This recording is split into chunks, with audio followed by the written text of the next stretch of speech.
Good morning, everyone. My name is Paul, and I am a nerd, and you are lucky enough to be with us today for our June 2018 Coffee Pot webinar, where we are talking to Rachel Garver Kahn from the Garver Group about outsourced billing and accounting. And Rachel's going to join us in just a sec. Well, she's here. Go ahead and say hi, Rachel. Hello, everyone. Good morning. Now, Rachel, I've known you forever, and I've known Phil Garver for longer than ever. And I will point out right now that although I'm very old, Phil is older than I am. Sorry, Phil, I couldn't help myself. So, Rachel, tell us a little bit about yourself and a little bit about the Garver Group while I switch over, and then you can show us everything you have to show. Fantastic. Again, my name is Rachel Kahn. Phil Garver, who is the brain behind this operation circa 1992, is in the office with me today. Paul asked us to join you to talk a little bit about what we do here at the Garver Group and how we do it. So I'm going to just give at first a basic overview of who we are, how we started, and where our background comes in. As I mentioned, back in the early 90s, Phil, who was a veteran legal administrator for many years at firms of varying sizes, decided that he really understood the nature of a legal practice and the back office aspect of that, but decided that there were some things that he could do to help law firms on a remote basis. So back in the early days, which was before the internet is what it is now, we're going back even pre-56K, he essentially would take his expertise and his ability to manage things like the billing and financial processes to the law firms on site. So at that point, our client base was fairly small, given Phil was the only game in town, and they were largely local. Then in the later 90s, mid to late 90s, when the internet became more closely aligned to what it is now, although nothing like what it is now, we were able to branch out, do a lot of our work with our firm clients remotely, and also expand our geographic reach. I joined the company in 1996, and at that time, again, things were changing not only in the industry, but in terms of technology. So when this all began, we, as I mentioned, had mostly a local client base, mostly smaller firms, and we dealt with them mostly on site. Over the course of the next few years, the internet became pretty much what it is now, and we were able to expand our reach quite beyond our geographic region and do work on behalf of firms at great distances. Over the course of the last 20 some odd years, we have increased our client base to just about 70, and we're currently in 31 states, with our most distant client being in Hawaii, which is one we would really enjoy actually doing work on site for. But again, that's not entirely practical. So again, we support firms in different time zones and different regions, and firms of various practice areas and compositions. We also support firms from solo attorneys all the way up to 90 plus. Our largest client, who has been with us since 1998, went from about 15 to 20 attorneys when we started with them, all the way up to about 90 today. So our staying power is quite obviously good, and also our ability to grow and help the firm grow its internal operations is there. So that being said, just wanted to give you a little bit of a background on our company. The process that we perform for firms, the service we provide, is essentially back office operations, billing, bookkeeping, electronic billing. As many of you may know, somewhere around 10 years ago, eBilling exploded to a point where that became a major headache and a major focus with law firms in terms of their day-to-day. And I'll go into that a little bit more later on in the call. But I'll start, I think that the best way to start is with a description of how we work on behalf of the firm. We support exclusively at this point Tabs3. The second piece of this is your software, your billing software remains on your server.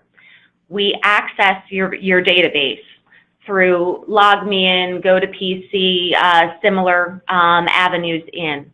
Our folks then access your database and perform the work that your billing and or bookkeeping department would perform remotely. We stay in our office, your software and data stays in your office. The way we like to describe it is as though we are an internal department working down a very long hallway. Or in the case of firms with multiple offices, you could think of it as we are in the main office or a satellite office, but we communicate and connect very much the way we would as if we were inside the firm. So the services we provide are billing, bookkeeping, and e-billing. We process the information provided by the firm to keep the firm's back office operations working smoothly, working with integrity of data, and also, excuse me, with great care and expertise that we bring, having worked with Tabs through its various incarnations over the last 25 years. So I'll speak to billing first, because that's typically where the firms that reach out to us have the greatest pain point. And I'm going to mention that clients of ours have come to us for various reasons. In some cases, it's a situation where they are experiencing a revolving door with staff. They just can't retain staff for whatever reason. The second reason that we often see people giving us a call is because they are facing an imminent departure of a staff member, whether it's by the staff member's choice or the firm's choice. And they essentially are looking for an alternate option to an internal staff member. And to go a little bit deeper into that, unlike an internal staff member, we do not take up space in the office.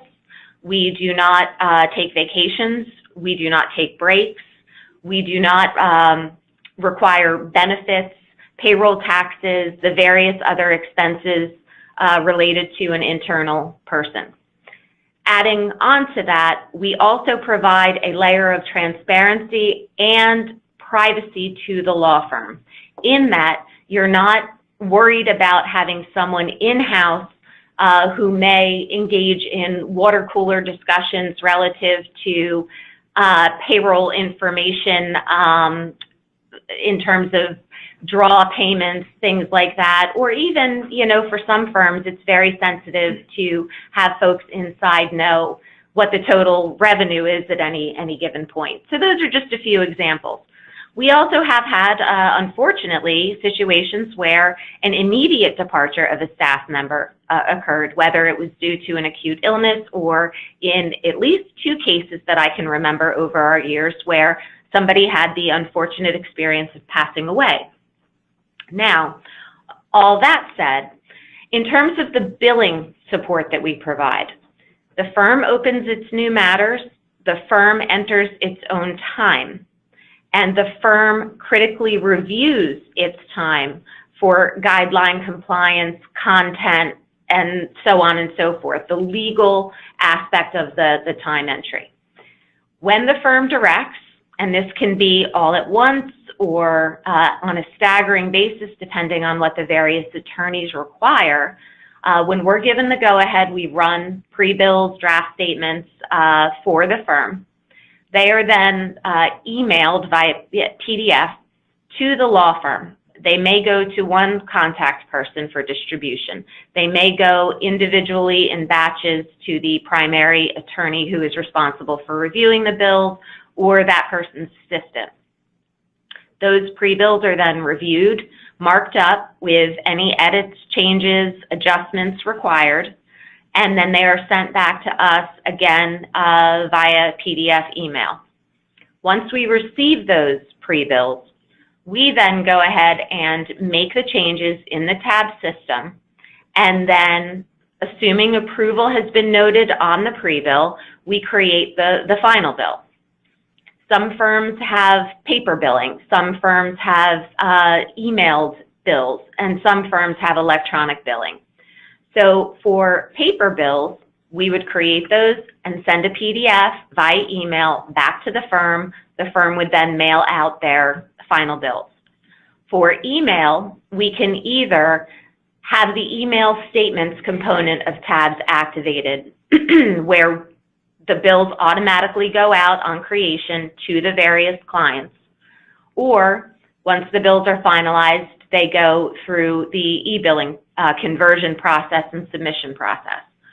Now, as far as how this works in terms of transparency, we always have an email address set up at the law firm, something like billing@garvergroup.com. So any outgoing communications, emailed bills, should there be any requirement through the various e-billing websites, all of that information flows through the firm's internal address, so that there's no indication that it's going to a third party. Following up on that, electronic billing. Once a file is final billed, the invoices the text files are created. Those text files are then submitted by our folks to the various e-billing websites in the appropriate format. Once those bills are submitted, we go through the process of determining, are there any errors? Is a budget needed? Are there any entries kicking back for things like missing or incorrect L codes? Is there any other reason why that bill isn't going through? We attempt to resolve whatever error there is or may be. In some cases, firms say if it's a code issue, you can just go ahead and change the code and push it on through. If it's a budget issue, we would then communicate back to the attorney or his assistant or her administrative coordinator at the firm, and then indicate essentially we need a budget. Once that budget has been prepared, it can be sent to us, and then we will enter the budget into the e-billing system. Again, once that's approved by the client, we will then attempt to resubmit the invoice. Okay, and this, when it's a situation where a matter ID is missing, if the client is responsible for setting up the matters in the various e-billing systems, we communicate back to the firm and say, could you please contact your adjuster to have such and such matter opened? Once that occurs, we map that matter ID to your tab system and then push the bill through. We go through an extensive process, what we call validation, to make sure that every invoice that's e-billed is in the client's e-billing system, in the client's hands, meaning in the approval process, or the client has accepted it. That is a very important piece of the puzzle here. Many, many, many firms run into problems where, for one reason or another, an invoice goes into some sort of limbo status. We have also seen situations where the e-billing site has hiccuped and has potentially lost one or multiple invoices that have been confirmed submitted, but are simply not showing up. So between a week to 2 weeks after the invoice has been confirmed as submitted successfully, we have a quality control department that then goes into the various websites and searches for each and every one of those invoices to make sure they are where they need to be. That, we find, is a very important piece of having the firm's accounts receivable be reflective of reality.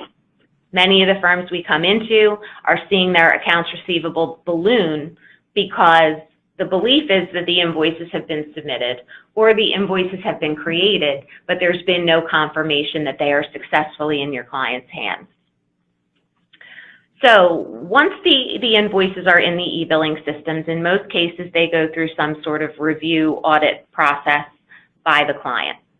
The client then at some point kicks back a message to the firm saying, we are cutting all of these various things because of X, Y, and Z. And where we come into this process is we receive that audit notification. We go out to the website, pull up that particular invoice, pull down all of the information relative to what is being audited specifically, and then communicate that information in one concise email to the firm. The attorneys or their designated people review that audit report, make any edits or adjustments indicating what they would like to appeal, what the appeal description should be, and then they send that back to us. We then go ahead and submit the appeal and follow that process through. We also, if the firm indicates to us that they would not like to contest charges, we then would perform the appropriate write-off in the tab system. So through this entire process, as many of you know, there are things that are automatically required at the outset of the e-billing process, one of which is cost support. That is pretty much, I would say, 99% of the e-billing sites and clients require that copies of vendor invoices that are being billed are submitted along with the bill. And that's a pretty good segue for me to run into the bookkeeping piece of things. If we're contracted to do the firm's bookkeeping, the accounts payable, the general ledger, all of that stuff, the communication of information is essentially the same as it is with billing. You would be sending your accounts payable invoices, the vendor charges, and the office internal electric bills, rent, so on and so forth. You're going to be sending those invoices via PDF to the Garver Group. We receive those invoices and we post them into the client's into our firm's accounts payable so that checks can be printed. Typically, the way we do this, the way firms tend to prefer it, is that they will send us a batch of all invoices received in a particular time frame, whether it's every couple of days, whether it's once a week. In some cases, it's once every 2 weeks. We then get that information, and then we enter the invoices into accounts payable. If it's a vendor invoice that is going to be a chargeback to the law firm's client, at that point, we're posting the cost. We're also extracting that supporting invoice, saving it into what I typically like to call a cost support dump, so that when the bill that contains that charge is submitted, we go ahead and have the ability right then and there to locate it and upload it. Another piece of the e-billing process that I'm going to jump back to real quick, and then I'll go back to billing and bookkeeping, is that with the e-billing process, you find oftentimes that you have a client, they've been using Timetrics for 100 years, and all of a sudden they decide to move to Passport. We handle the transition from website to website for existing clients. We also do the website setups for any new clients that are going to electronic billing. We perform the maintenance on those websites, meaning we will add timekeepers as necessary. We will effect the rate changes as communicated by the firm. If matter IDs are added, we will do the mapping between the website and the tab system. So I just want to add that into the e-billing piece. But going back to the financial side of things, once the invoices are entered, checks are ready to print, this is generally handled one of two ways. Either the firm has a dedicated printer somewhere in its office where checks are loaded and maintained, and when we are told go ahead and print, we press the button and go ahead and print. And so the law firm's checks print right down to their office. The other way that this is occasionally handled is that there is somebody inside the firm who is trained on printing checks. When we have a firm that does that, we will simply advise, okay, all of the invoices that you've sent to us are ready. You can go ahead and print the checks. But they have print-only access to the accounts payable system. So it's not a situation where that person then has access to the entire system. I just want to make that clear, going back to my comment about privacy earlier. So that process is pretty seamless there. Again, the communication is largely via email. You send your invoices to us.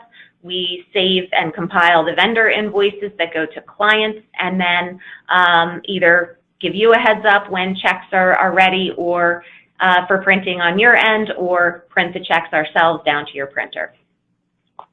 Following that through, we manage things like new vendor setups. We handle the firm's bank reconciliations. We input payroll information as it's provided by the firm. I want to make a quick comment there. We do not call in or coordinate the payroll process, but once your person or your external payroll company, such as Paychex or ADP, has done your payroll, the appropriate reports are sent to us. We make sure that they're properly posted to the general ledger. We also process the firm's payments that come in, client payments. So when a deposit is being made in payment of the firm's billing, essentially what happens there is the checks are photocopied, the deposit ticket is photocopied, or if the firm does electronic deposits, that is handled, and the report that comes with that is sent to us along with the supporting checks. We go ahead and post those checks and then handle the general ledger side of things to ensure that your GL is up to date. We do this for trust as well. So if the firm does do trust work, we do handle the check creation process for the trust account. We also do the trust deposits and do the trust reconciliations. So from that standpoint, basically the way I'll put it is we manage the information to ensure that your general ledger is up to date. The information in it is very accurate. You can request or run your key reports, your P&L, your general ledger reports on pretty much moment's notice, and know that the information is correct and it's up to date. If there are any adjustments required for refunds to clients or credits to or from vendors, that we ensure that that information is reflected both in tabs, if appropriate, and in the general ledger. Our turnaround time for check printing is, if you send us a batch of invoices, we have 2 business days from receipt of that batch of invoices that it will take for us to get all of it posted. Now, I say 2 business days, but a smaller batch or another, if there's a special circumstance, which I'll speak to in a moment, that can be accelerated. But on receipt of your batch of invoices for posting, 2 business days is the window to allow those checks to be set up and printed. If the firm has what we would consider or call an emergency check request, you need something same day, we do have a check printing process that we develop with the firm in terms of receipt of an invoice or check request and preparation and printing of that. It's typically on a schedule that we determine with the firm on a daily basis, but if you know that you need at 9 a.m. a check to a vendor at 1 p.m. that day, then that check request is emailed to us, we process it, print it or coordinate the printing of it, and you have it the same day. When there are situations where it's a true emergency, that someone is literally walking out the door to a deposition and needs to have a check for an expert, there are 2 ways that can occur. You can email us again the emergency check request noting the extreme urgency, and we will coordinate the preparation and printing of that check within 1 hour. Obviously, if someone has 1 foot out the door and needs the check in 5 minutes, it's perfectly fine for the firm to handwrite the check and just send us a copy so that we can post that in the accounts payable and billing system. So, all of that said, the service we provide is essentially the same as what your internal billing department and bookkeeping department would provide. We bring a lot of effectiveness, efficiency, and accuracy to a process because we're not necessarily pulled in multiple different directions with other concerns. We're not taking breaks. And I say breaks meaning we're not out of the office for periods of time. We're not requiring vacation. Things don't grind to a halt when someone's out of the office for any amount of time. And our folks range in what I'll call level of expertise from very basic data entry folks all the way up to senior supervisors who manage very complex processes and are able to handle things at varying levels. So instead of requiring all of that, paying a high-priced senior person to handle fee editing, we're able to leverage our support, or our staff of 40, over your entire operation. We do have, I think, from the perspective of an outsourcing company, occasionally one of the questions that we get is whether or not we are resident in the same office, whether or not we deal with or utilize external people, whether or not we have distant, very distant overseas folks interacting. We are located in Voorhees, New Jersey. Our staff is located in our office in Voorhees, New Jersey. If you were to call the office, you're not pressing multiple buttons to get a voice. Your phone call is being directed to the appropriate person or people that are involved in handling your account, and the requests are either answered or accomplished as my discussion indicated.